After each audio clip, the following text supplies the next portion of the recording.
What do we make of this Barcelona situation and still not knowing what's going on with the striker position? Yeah, obviously lost Lewandowski, so they don't have a traditional number 9. Although, are we moving from a world where you don't have to have a traditional number 9? They've played Rafinha there before, haven't they? They've used wingers as false 9s, so I don't necessarily think they'll panic as such.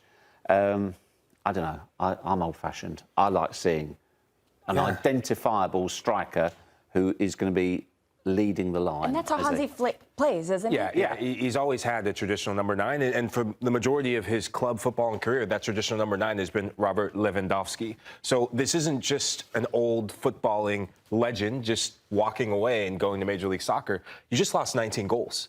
You just lost a proven goal scorer in a world where in the Champions League, in the biggest games, you do need someone who is a certified goal scorer, even when he's not at his best. A lot of maturity, a lot of nous.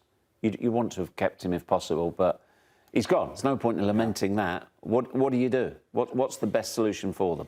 I think you have to replace them. I think it's a structure that's obviously worked for them previously as well. And yeah, you have to be fluid as a front line with, you know, especially dribblers on the side, but you want a number 9 anchoring your attack, your you know, start of the press, everything in that sense. And I think when you have so many creative players around you, sometimes you need that person just to put it bluntly, stay in their position, anchor a structure up top.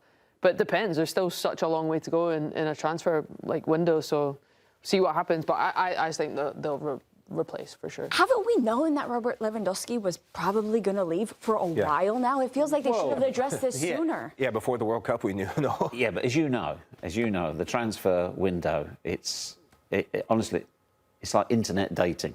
Yeah. There's a lot of flirtation. What are you about to say? There's a lot of flirtation. There's a lot of promise. And there's, from what I understand, let's make this clear, from what I understand, there's a huge amount of disappointment all round. Because, I mean, Alvarez,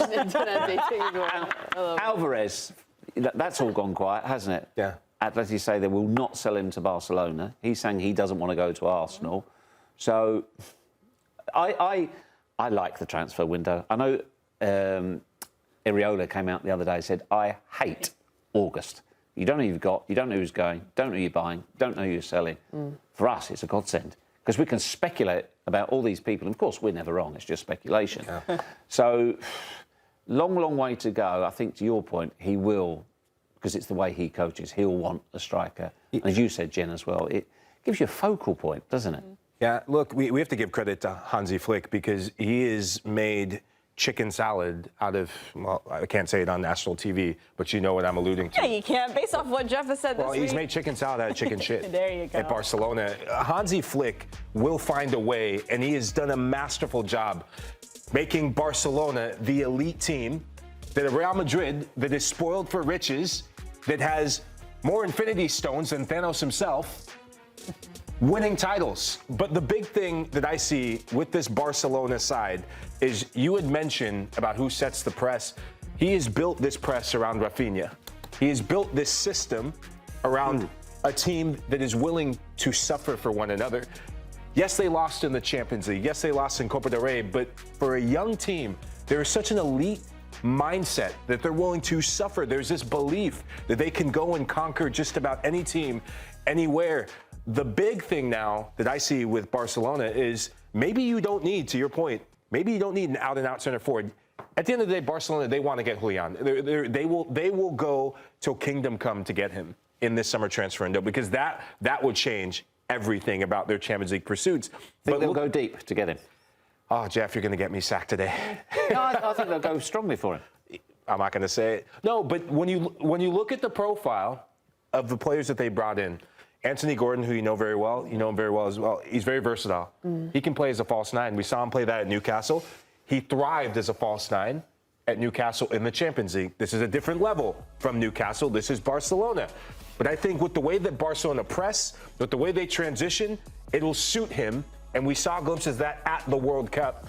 Yeah. Where there's going to be this interchange. I wouldn't be surprised if we saw Rafinha at different times popping in as that false 9. Anthony Gordon popping over to the left-hand side. Lamine Yamal at different times popping into that false 9 position. So it's going to be fluid. But at the end of the day, you still need someone to take responsibility of goals in the final third. One, if you are filling in that role, there's no pressure on you to score goals like a number 9. And two, if you're a centre-half and you see it gives you a different problem, but it's not the same threat as a striker. Also, Jen, do you see potentially a change in direction? Because we've had the news overnight that Barcelona are interested in Rodri as well. So we love watching Hansi Flick's team because it is go, go, go, go, go. Potentially some to come lock the back door. Do you think that is, if they can get him, or even the fact they're linked with him, a nod towards, yes, we're not going to abandon our full throttle style of play. However, we need to manage games better. I mean, yeah, if you're bringing in one of the best midfielders in the world that is the best at anchoring midfield and dominating possession and dictating possession, and it's not this fast-paced forward as quick as possible, it's balance and control, then yeah, that changes direction. But I think you have to have, I can't see them ever completely going away from their identity that they've put on, but it 100% adds another dynamic. Just have one player that thinks like that. I mean, if he does go there, he'll arrive 6'1" and he'll leave at 5'8". He'll do that much running. Yeah, I mean, maybe that's what they've missed though. Rodri could walk into any team and make them better, and maybe that's what Barcelona have missed from a Champions League perspective. Bigger competition. And so when you talk about, because Champions League will be so big for them this year, they're hoping that they can get it done this year with the squad that they have. And Lahoud, you were talking about who's the one that's really going to truly step up and score the goals for them and truly be that person. Do you think that could be Lamine Yamal? I mean, how much more responsibility do you think he'll tack on this coming season? Look, Barcelona don't win La Liga last season without Lamine Yamal in the attacking third and Joan Garcia as their goalkeeper in the defensive third. Lamine Yamal had to step up significantly in terms of the goals that he scored, in terms of the chances he created, and the assists he tacked on.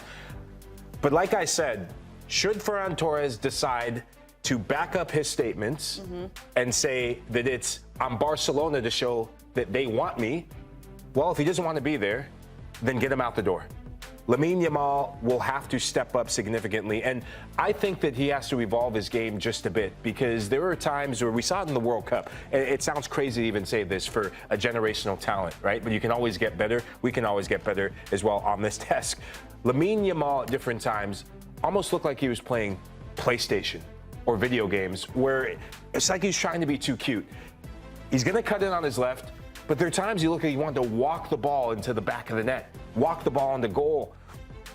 There's going to be so much attention he drags to him, and this is why I think for Lamine Yamal, much like we've seen with some of the global stars of the game, if teams are going to take away the shots that you're going to take, then that's going to create space for Rafinha on the other side. Anthony Gordon, I wouldn't be surprised if Anthony Gordon comes into Barcelona and gets 20 goals this next season, because of how much Lamine Yamal is going to command so much respect, so much attention.